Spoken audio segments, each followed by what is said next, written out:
पुरानी हवेली पार्ट 2 में हमने देखा कि ढाबे के मालिक ने शगुन और उसकी फैमिली को हवेली जाने से मना किया, लेकिन फिर भी रोहन ने उसकी बातों को इग्नोर किया। हवेली के रास्ते में रोहन को अचानक से 2 बार कार रोकनी पड़ी। इसके बावजूद भी रोहन अपने आप को हवेली जाने से रोक नहीं पा रहा था। क्या होगा इस कहानी में आगे जानने के लिए सुनते रहिए पुरानी हवेली पार्ट 3।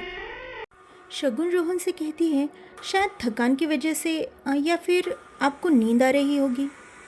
रोहन सोचता है और सर हिलाकर कहता है, शायद हाँ, ऐसा ही हुआ होगा। रोहन पानी से अपना मुंह धोता है और फिर से कार स्टार्ट करके हवेली की ओर बढ़ने लगता है। कुछ दूर पहुंचते ही अचानक कार खराब हो जाती है। रोहन बार बार स्टार्ट करने की कोशिश करता है, कार स्टार्ट नहीं होती। रोहन परेशान हो जाता है। रोहन कार से बाहर आ जाता है और बोनेट खोलकर देखता है। उसके पीछे शगुन भी उसके साथ आ जाती है और दोनों मोबाइल की लाइट जलाकर देखते हैं और कार ठीक करने की कोशिश करते हैं।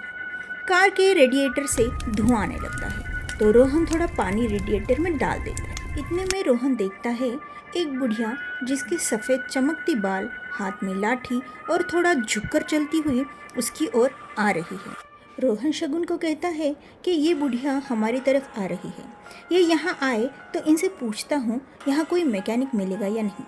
रोहन और शगुन देखते हैं कि वो बूढ़ी औरत नज़दीक आते आते अचानक गायब हो गई। शगुन को पसीना आने लगा, वो घबरा गई और वो याद करने लगी उस पागल की बात को जिसने कहा था सब मरेंगे, एक एक करके सब मरेंगे।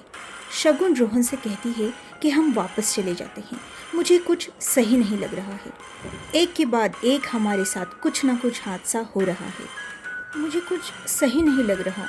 वो बहुत कोशिश करती है रोहन को मनाने की, लेकिन रोहन नहीं मानता है। शगुन को इतना डरा सहमा देखकर रोहन कहने लगा कि हमारा वहम हो शायद, या वो कहीं जंगल में निकल गई हो।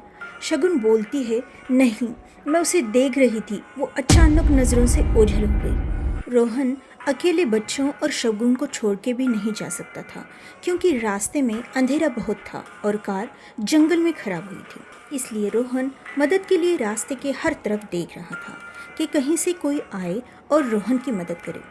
थोड़ी देर बाद अचानक से सामने से जीप आती है और रोहन शगुन उनसे हेल्प मांगते हैं। जीप वाला अपनी जीप रोक देता है और नीचे उतरकर पूछता है कि क्या हुआ। रोहन कहता है, अचानक कार चलते चलते बंद हो गई। जीप वाला कार देख लेता है और ठीक कर देता है। अचानक जीप वाला रोहन से पूछता है, कहाँ जाना है आपको? तो रोहन कहता है कि हमारी पुरखों की हवेली में। तो जीप वाला भी हक्का बक्का हो जाता है और बोलता है, वहाँ मत जाओ, वापस चले जाओ, वो हवेली ठीक नहीं, वो हवेली कई सालों से बंद पड़ी है। और वो जीप वाला कहता है कि मैंने सुना है वहाँ कुछ हत्या भी हुई है। शगुन बहुत डर जाती है और जीप वाला ये बोलकर चला जाता है। शगुन रोहन से कहती है कि घर वापस चलते हैं, मुझे ठीक नहीं लग रहा।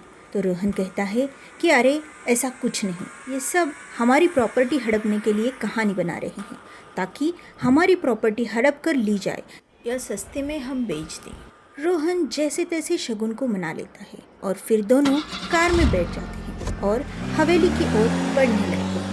जोर जोर से हवाएं चलने लगती हैं, पेड़ के पत्ते बिखरकर कार के आगे के शीशे से टकराने लगते हैं जैसे तूफान आया हो। और फिर वो देखते हैं कि हवेली कुछ दूरी पर है, उन्हें हवेली दिखाई दे रही थी।